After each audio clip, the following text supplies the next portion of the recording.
school, my specialty was educational film. I still think it's a fantastic challenge. Not many people do it. Because it's kind of an impossible thing. Let people learn something by the screen and by the audio. And then I started to make other films. I made a video art film, which won a few big awards. And then I had something. It was a kind of a reflection of myself. I said, well, maybe it's good you won those awards, but you don't know what you were doing. And then I decided I want to do something that I understand. And I want to fully understand the language that I'm using. No more effects, only hard cuts from one to another. Only be confronted directly with the result. And so if an interview is bad, it's my fault. I can't hide behind music or effects. And that is something I continued to work on, trying to understand the medium, the language in a way. And that I'm one of the very few that started on video, and then I went to film in film stock. Because in film, it is even more difficult.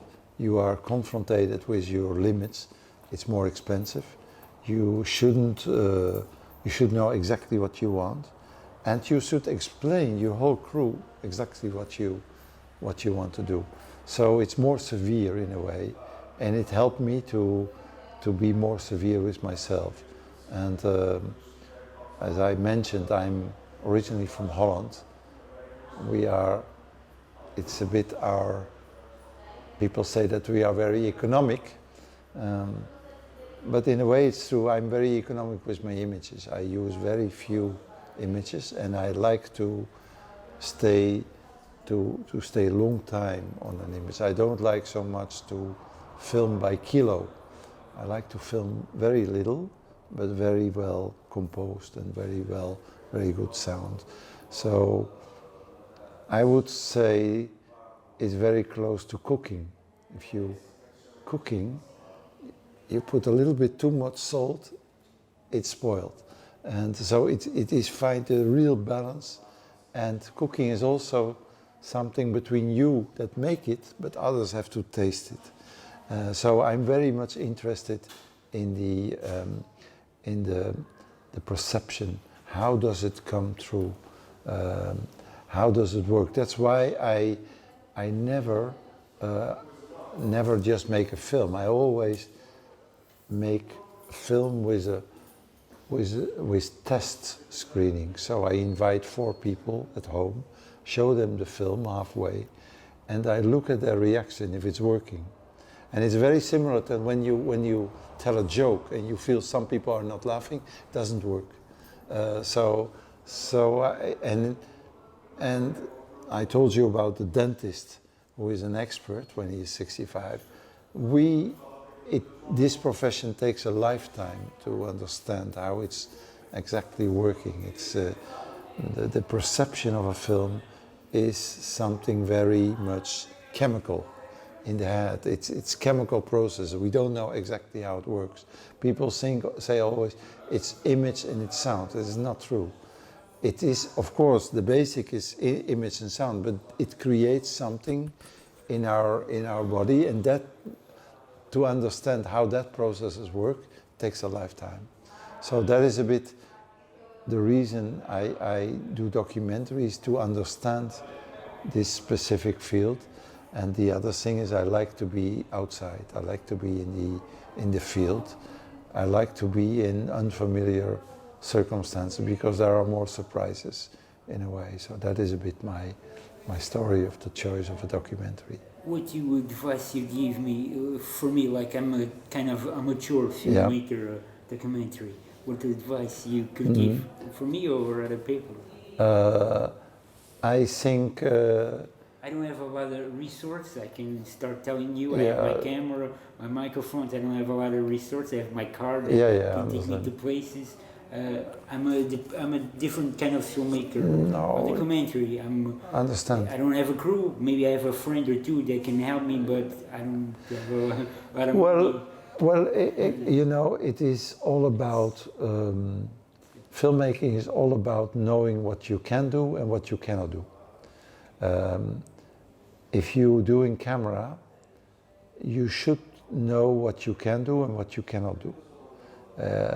I give an example. If you want to create a relation between, for instance, you in the camera and over there a flower, and then I come back,